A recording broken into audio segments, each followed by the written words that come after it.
I imagine that most of you have not heard of homocysteine or why it's important to your health. In 1969, Dr. Kilmer McCulley, a pathologist and researcher at Harvard, reviewed 2 autopsies of children who died because of suffering a heart attack. This was very unusual because one of these children was 7 years old and the other was only 3 years old. These children had a genetic disorder called homocystinuria. Their genetic defect did not allow them to break down homocysteine, which is a byproduct that comes from metabolizing an essential protein called methionine. You see, normally the body is able to break down this essential protein into homocysteine and then into a more benign product. However, these children with homocystinuria are not able to do this, and they have extremely high levels of homocysteine. Homocysteine is known to cause tremendous inflammation of our arteries, and in these children it leads to premature heart attacks. Most of these children never see their teenage years because they die prematurely from a heart attack like these 2 young boys did.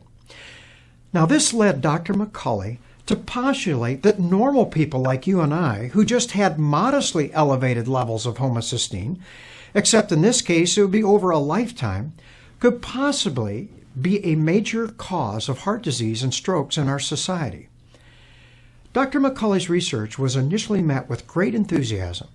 However, in the mid-1970s, most of the funding of his research was moved to cholesterol research, and in 1979 he was actually fired. Well, we all know now that cholesterol research and cholesterol-lowering drugs are the mainstay of the medical treatment of heart disease in the world today.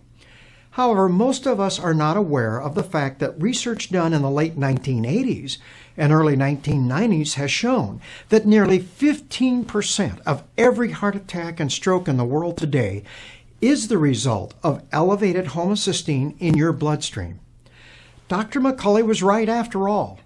This is truly sad when you realize that the main reason homocysteine levels in normal people are elevated is because they are deficient in B vitamins like folic acid, vitamin B12, and vitamin B6.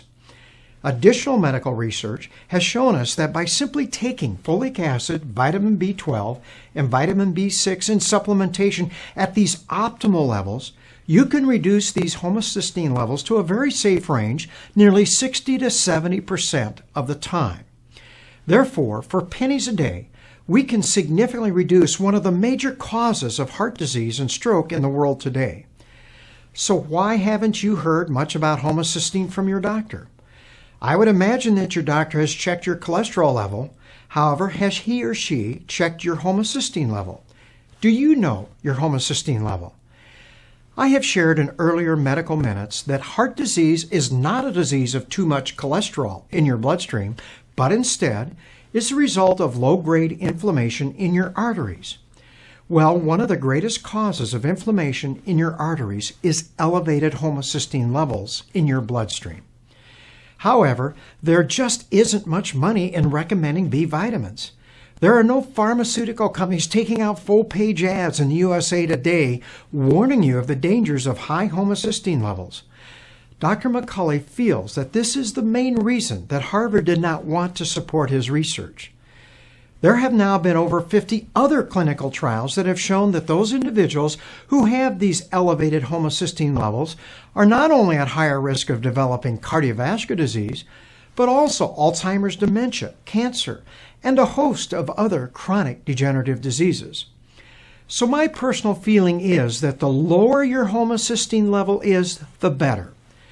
The best way to lower your homocysteine level is to begin supplementing a healthy diet with optimal or advanced levels of folic acid, vitamin B12, and vitamin B6, which is present in the cellular nutrition I recommend to all of my patients.